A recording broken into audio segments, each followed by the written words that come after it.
I am really not excited for this card, honestly. This is a really not so great card. UFC Noche though in San Antonio, Texas. Only fight I'm really here to talk about is this main fight. Everything else really is just not of interest to me. But yeah, I mean, we were supposed to have Raul Rosas Jr. on the card, and he pulled out, and that was one of the few kind of fighters that I was kind of interested in seeing. He was supposed to fight Rob Font, and so instead Rob Font gets David Martinez. But yeah, when you look at this card, nothing really stands out. I mean, I guess Centrica Dumas and Zachary Reese has been rebooked. Amanda Lemos versus Tatiana Suarez. That's crazy. Tatiana Suarez just fought for a title, and she's this far below on the card. Maybe that changes, though. Jose Daniel Medina. And then Diego Ferreira was supposed to have his fight with King Green on 319. Instead, he's taking on Alexander Hernandez, who I believe just came off the win also on 319, versus Chase Hooper in that end of the first round KO. So that is the featured prelim with Diego Ferreira and Alexander Hernandez on this main card. You have Santiago Luna versus Quay Lee. Kelvin Gastelum, after his loss to Joe Pyfer, taking on Dustin Stolfas. Rafa Garcia versus Jared Gordon. This is our main card, for UFC Noche. So that's pretty much the entire card. Nothing really else to say on this. The only fight I'm here to talk about is Jean Silva versus Diego Lopes. Now, Diego Lopes, coming off his title shot versus Alexander Volkanovski, went the full distance, almost had a moment where he knocked Volk out, or at least TKO'd, finished him, because as we know, Diego Lopes has these quick hands in the pocket, and with Volk sometimes being a little reckless when he moves in, that could have been where Diego Lopes found the vocal point to step in with his quick hands, jab. I mean, we've all seen the clip where he knocked out Brian Ortega and then woke him back up with another follow-up shot. That was on last UFC's Noche's card. And yeah, Diego Lopes has had a pretty great featherweight career so far. He beat Youssef and Brian Ortega. Who else did he do? Who else did we get from him?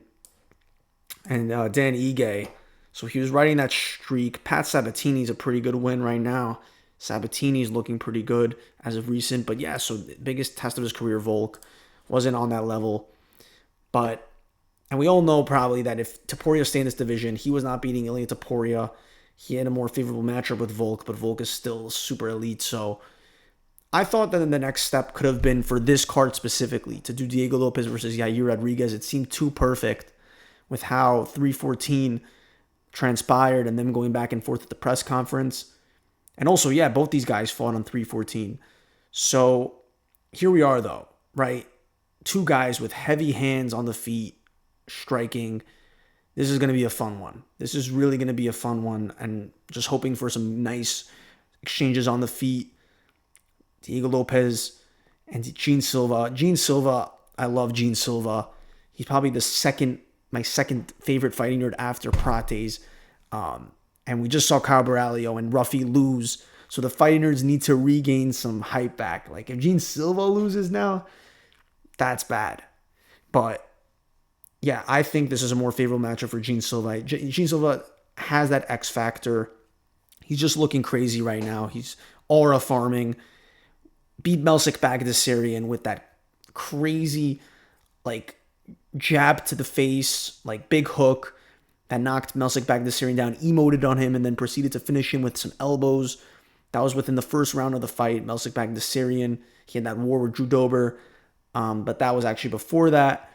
So then his most recent fight was probably the most satisfying thing I've ever seen, is when he went out there and completely dominated Bryce Mitchell. Bryce Mitchell had no success with the grappling or wrestling. Jean Silva knew exactly what to do, was putting up a classic on the feet versus Bryce Mitchell, and then ultimately did a ninja choke and choked that boy out, put him on the ground, made him squeal like a dog, which Bryce Mitchell said at the press conference. So yeah, he choked out Bryce Mitchell, made his statement at UFC 314, and we know Jean Silva is going to be a featherweight star, and he could definitely be fighting for a title very soon. This would probably put him in that position to fight for the title with a win versus a former title challenger. like Diego Lopes. And really, do we know even how legit Diego Lopes is? His best win to date is Brian Ortega. And Brian Ortega just lost also to Aljamain Sterling. How would Diego Lopes do against Deliro Murphy? How would he do versus yeah, I mean, what the top featherweights that come to mind right now that Ilya's out of division, are these two guys, Murphy and Volk, and Yair Rodriguez. I even think Yair Rodriguez could give a pretty good fight versus Diego Lopes potentially, but honestly, maybe Diego Lopes can knock him out. In this matchup, I think Jean Silva is too big of a dog. He has a great X factor. Like, I think Jean Silva is taking this fight, and he's gonna. I don't know if a finish is due, but there's a chance he really could find Diego Lopes's chin. But you never know now, because we literally just saw Mauricio Ruffi, who we thought was going to destroy Benoit Saint Denis on the feet. But again, Benoit didn't knock out Mauricio Ruffi. He finished him on the ground. Diego Lopes is going to be looking to go on the ground with Jean Silva. He's going to be looking to go with Jean Silva on the feet. And Jean Silva, just from what we saw with Bryce Mitchell, great distance management, just great movement all around. These fighting nerds, they know how to time strikes and placement. Their technique is incredible. Like, Mauricio Ruffi is still an incredible high-level guy on the feet. I think we could all agree on that. Like, splitting image of Conor McGregor. But Jean Silva, just the way he moves in fights, the way he was toying with Bryce Mitchell and just having everything go his way and imposing his will. I think Jean Silva's just that kind of guy that's going to be putting more on Diego Lopes and imposing more of his will on Diego Lopes than Diego Lopes is going to get on Jean Silva. And Jean Silva has some nasty power in those hands, as we've seen versus Belsic Bagdasarian. So when it comes to this fight, I think just Jean Silva is the dog. He's literally, because he barks. Jean Silva is that X Factor fighter. He's going to go in there and outdog Diego Lopes, possibly finish him, because he also could submit him. He has both components in his game. He could knock him out, or he could submit him. And I like Diego Lopes. He's great, but maybe he's just not as good as we all think. Maybe he really is about to get just checked again by Jean Silva. So yeah, Jean Silva is just on his way to. He's ascending. He's going quick. He's definitely going quick. He took that Bryce Mitchell fight like 2 months after beating Belsic Bagdasarian. Now he has the big main event spot versus Diego Lopes. I'm going with Jean Silva all the way. So those are my thoughts. Very brief thoughts on UFC Noche, because like I said, this card just ain't it. Pretty weak card. I rank it like a 5.4. And let me know in the comments if you agree or not. Until next time.